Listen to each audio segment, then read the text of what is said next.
Había una certeza que nadie discutía. Los sumerios eran el punto de partida, el origen absoluto, la primera civilización que un ser humano construyó sobre la Tierra. Eso no era una opinión académica menor, era el consenso de siglos.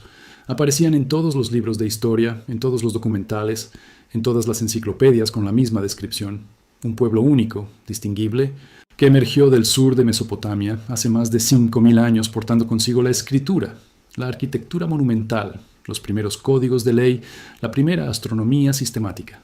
Un pueblo del que creíamos saber quiénes eran, de dónde venían, qué los hacía distintos.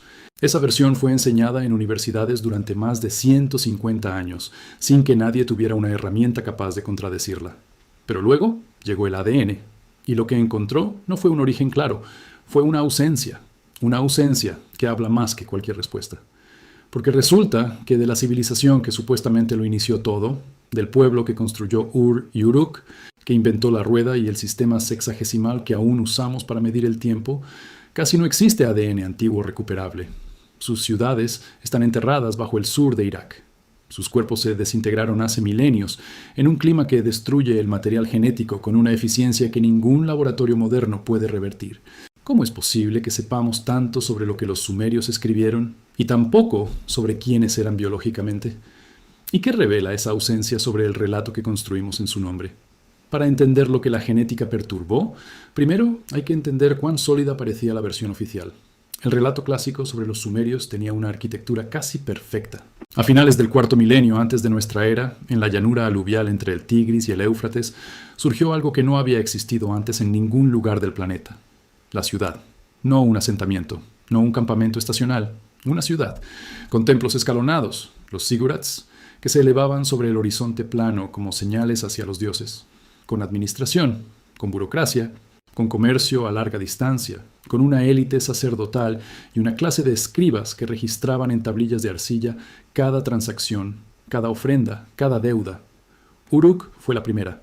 Después vinieron Ur, Eridu, Lagash, Nippur, cada una gobernada por un rey sacerdote que mediaba entre el mundo humano y el divino.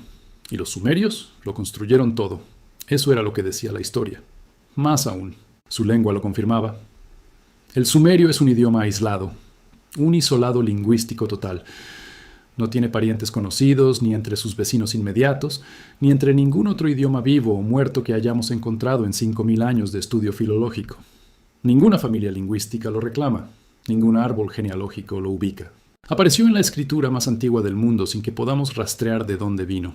Y esa soledad lingüística, para generaciones de historiadores y arqueólogos, reforzó la imagen de un pueblo biológicamente diferente. Un pueblo que llegó de algún lugar desconocido, se instaló en el sur de Mesopotamia y fundó la civilización. La historia parecía sólida, casi impenetrable. ¿Pero lo era? Aquí empieza el primer problema, y no llegó de ningún laboratorio. Llegó de las propias bases del campo. Los primeros académicos que estudiaron la civilización sumeria en el siglo XIX, los asirólogos europeos que descifraron el cuneiforme, que excavaron Nínive y Ur, que construyeron el marco conceptual que aún usamos, operaban en un contexto intelectual muy concreto. Era la Europa del imperialismo tardío, obsesionada con clasificar razas, con trazar fronteras biológicas entre pueblos, con encontrar en el pasado remoto la justificación para las jerarquías del presente. Cuando estos investigadores identificaron en las tablillas de arcilla una lengua radicalmente distinta al acadio semítico que la rodeaba, no vieron una identidad cultural compleja. Vieron una raza, un pueblo físicamente distinguible, una categoría biológica.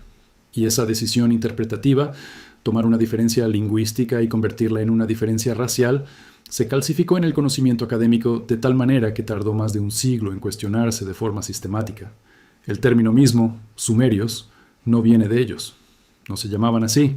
Se llamaban a sí mismos Sag-Giga, las cabezas negras. Era una descripción, no una declaración de origen. Fue el acadio quien los llamó Shumeru, y fue el inglés del siglo XIX quien convirtió ese término en la etiqueta de una civilización entera.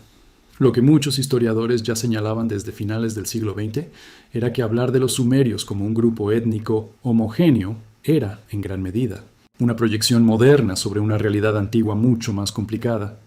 No era que la arqueología estuviera equivocada, era que la interpretación tenía grietas enormes, y la pregunta que nadie podía responder sin biología era si esa distinción cultural y lingüística correspondía a una diferencia genética real, o si era algo más parecido a lo que construye cualquier civilización compleja.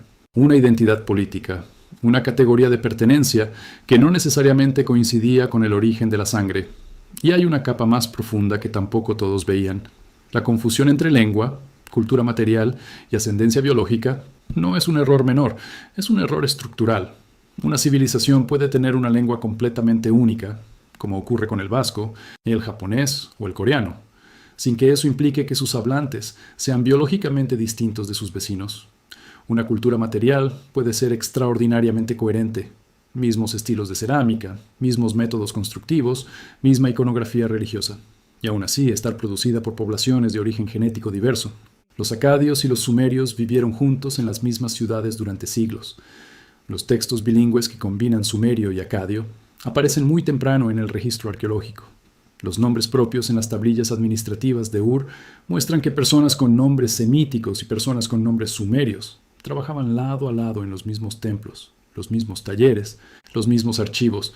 ¿Eran dos poblaciones genéticamente distintas? ¿O eran el mismo sustrato humano con dos lenguas? ¿O era el sumerio ya en el tercer milenio antes de nuestra era una lengua de élite, una lengua de escritura y de ritual? No necesariamente la lengua materna de todos los que la usaban. Los arqueólogos llevan décadas formulando estas preguntas, pero sin ADN del sur de Mesopotamia, responderlas era como intentar describir un mapa sin poder ver el territorio. La primera señal de que el territorio era más complejo de lo que parecía llegó desde el norte. No desde Ur, ni desde Uruk, ni desde ningún punto del sur de Irak, sino desde el borde montañoso del norte de Mesopotamia y los Sagros, donde las condiciones de preservación son diferentes y los huesos sobreviven de un modo que la llanura aluvial no permite. En 2022, el investigador Iosif Lazaridis y un equipo del laboratorio de David Reich en Harvard publicaron en la revista Science el primer análisis de ADN antiguo de individuos del Neolítico de Mesopotamia septentrional, del sureste de Turquía y del norte de Irak, junto con muestras del Zagros y del Cáucaso. Era el primer conjunto de genomas del área en ese periodo. Lo que encontraron modificó la forma en que entendemos quiénes poblaban la región antes de que existiera ninguna escritura y ninguna ciudad. Las poblaciones neolíticas de Mesopotamia septentrional no venían de ningún origen único. Su ancestría era una mezcla de 3 linajes de cazadores-recolectores previos al Neolítico, grupos relacionados con los pobladores de Anatolia, grupos relacionados con el Cáucaso y grupos relacionados con el Levante. Y esa mezcla no era uniforme, era un continuum. A medida que uno se movía geográficamente por el creciente fértil, la composición genética cambiaba gradualmente, reflejando la geografía de Asia Occidental como un espejo biológico. El norte de Mesopotamia, el Zagros, Anatolia, no eran bolsas aisladas de poblaciones puras. Eran nodos en una red de flujo humano que llevaba miles de años en movimiento antes de que el primer escriba tallara el primer símbolo en la primera tablilla. Y si el norte era así de complejo, ¿qué era el sur? Esa pregunta tiene una respuesta material. Y esa respuesta es un cementerio. El cementerio real de Ur. Entre 1927 y 1934, el arqueólogo Leonard Woolley condujo una de las excavaciones más espectaculares del siglo XX en el yacimiento de Ur, en el sur de Irak. Lo que encontró cambió para siempre la imagen de las civilizaciones antiguas. Cerca de 1.800 tumbas, 16 de ellas de una opulencia que ningún arqueólogo había imaginado. Cámaras funerarias donde los reyes y reinas sumerias habían sido enterrados con objetos de oro, lapislázuli y plata, traídos desde lugares a miles de kilómetros de distancia. Arpas con incrustaciones de nácar, yelmos de oro con una precisión de orfebrería que desafía toda expectativa del tercer milenio antes de nuestra era. Y con el soberano, decenas de asistentes, músicos, soldados, todos muertos, todos enterrados en lo que Woolley interpretó como un sacrificio masivo para acompañar al rey hacia el otro mundo. Eran los cuerpos más importantes de la civilización sumeria jamás encontrados, cuerpos de élite, cuerpos que portaban toda la información biológica que la ciencia necesitaría siglos después para responder las preguntas que Woolley no podía ni formular. Pero cuando los investigadores modernos intentaron extraer ADN de esos restos, el sur de Mesopotamia respondió con silencio. El calor extremo, la humedad oscilante, la composición alcalina del suelo aluvial y siglos de fluctuación del nivel freático habían degradado el material genético de un modo que ninguna tecnología actual puede compensar. Los huesos estaban ahí, algunos extraordinariamente bien conservados en su estructura, pero el ADN había desaparecido. El cementerio más rico del mundo sumerio era, desde el punto de vista de la arqueogenética, un vacío casi absoluto. ¿Qué nos dice eso sobre lo que podemos afirmar y lo que seguimos, simplemente, construyendo. Si este tipo de investigación, donde la genética choca contra los límites del registro histórico y los dos juntos obligan a repensar lo que creíamos saber, es lo que te mueve, suscríbete ahora. Hay más videos como este esperándote. Lo que vino después amplió el panorama de forma decisiva. En 2011, un equipo liderado por la investigadora Nadia Al-Zaheri publicó en la revista BMC, Evolutionary Biology, el primer estudio genético de los árabes de los pantanos del sur de Irak, la población considerada históricamente con el vínculo más directo a los sumerios por continuidad geográfica y cultural. Su ancestría, medida a través del cromosoma Y y el ADN mitocondrial, era predominantemente de Oriente Medio, no del sur de Asia, no del subcontinente indio, no del corredor costero del Golfo Pérsico que algunas teorías del siglo XIX postulaban como la ruta de llegada de los fundadores sumerios. Los datos eran claros en ese aspecto. Si los árabes de los pantanos son los descendientes con mayor continuidad biológica de los sumerios del sur, entonces los sumerios también eran autóctonos de la región, lo cual descartaba las teorías más exóticas de origen externo.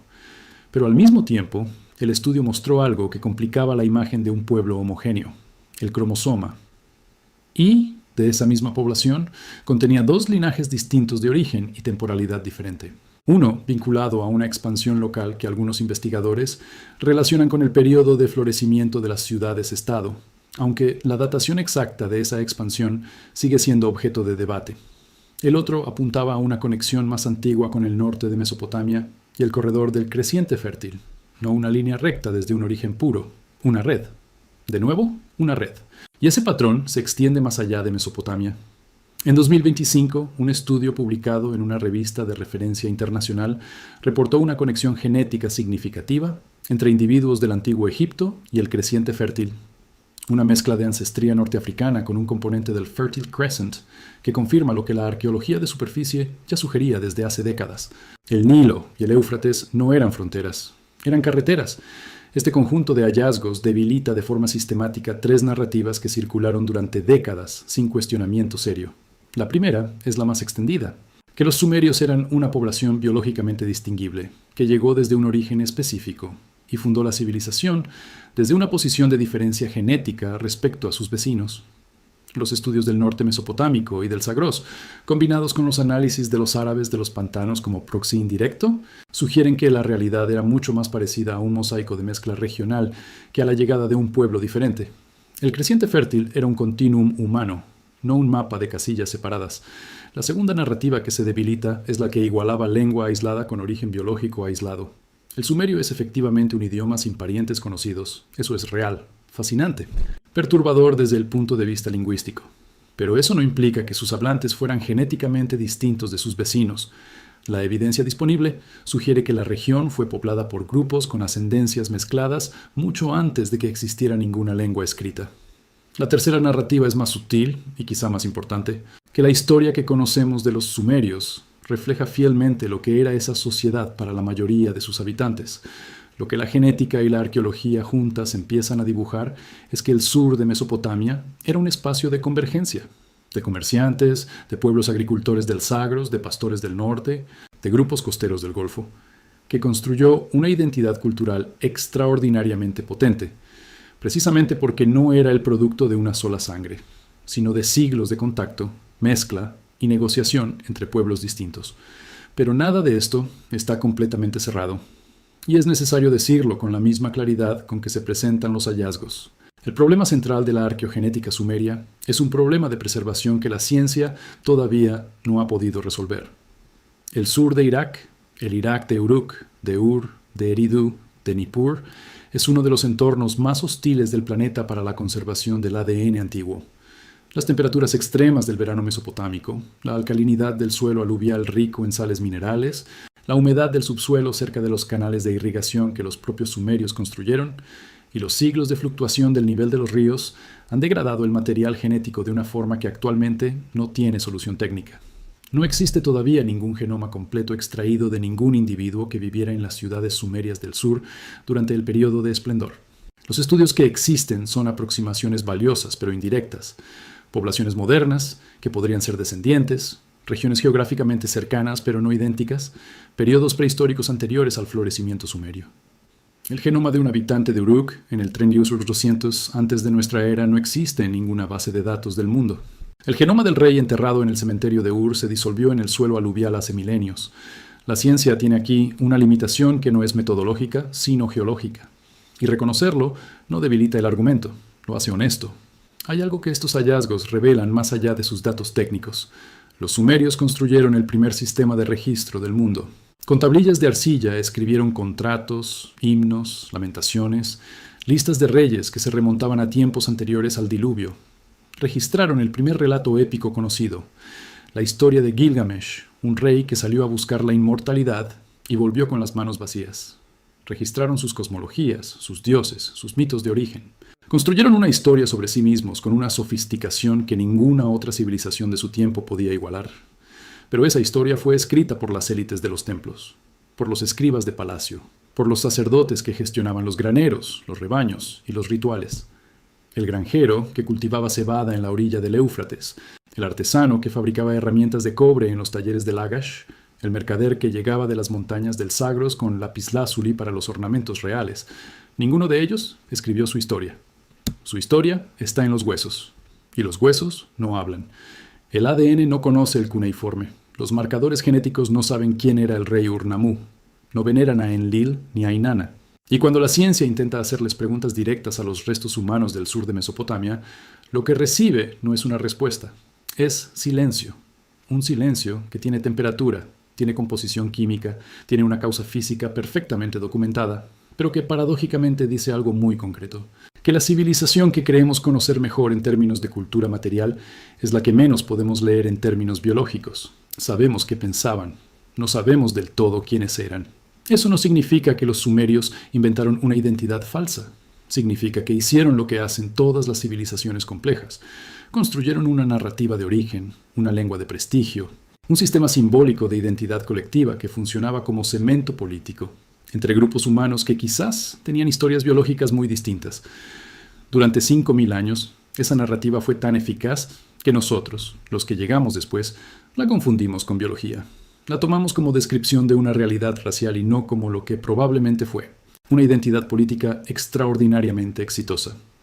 Lo que la arqueogenética hace es leer la capa que estaba debajo de las tablillas y los sigurats, la capa biológica, la que no se puede reescribir una vez que el cuerpo está enterrado bajo 4 metros de sedimento aluvial.